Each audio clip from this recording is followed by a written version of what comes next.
We want to appeal to the opposition. We heard them say that they are going to have the demos and the discussions going on simultaneously, and we think that is not the right thing to do, because you cannot be seated on the table and you are talking, you are doing negotiations and people are running outside there. That beats logic. Na pia nataka kumuuliza Raila achague kitu kimoja. Achague maandamano ama achague kuongea. Lakini mimi kama kiongozi wa kidini ningemuomba achague kuongea. Tukae kwa meza tuongee, tumalize matatizo ya Wakenya. We don't want to see demos anymore in this country. The few days we had them, we saw what happened. We have seen loss of lives already.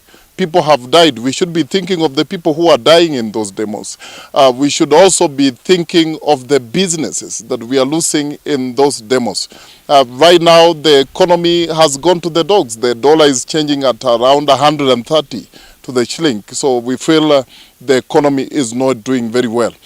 Don't go to the table talking about what your party wants. We want to hear you talk about Kenyans. So the hardliners, kindly, if you feel you cannot help Kenyans on that table, why can't you excuse yourself and get out of it and get people who are thinking about Kenyans to sit on that team so that we can have our country moving on? Na wakati tunaongea, nataka tuongee kuhusu matatizo ya Wakenya. Tusiongee kuhusu viongozi wachache kuweza kupata uongozi, kuweza kupata viti. Tusiwachie nchi ya Kenya wanasiasa, kwa sababu Wakenya wengi saizi wanapitia matatizo mengi sana.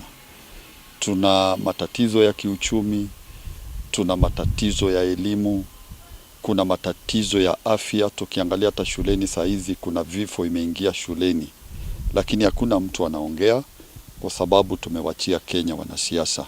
Kwa hivyo mimi ningeomba wale viongozi wa kidini ambao wamewacha majukumu yao na kuingia katika siasa warudi tena katika majukumu yao.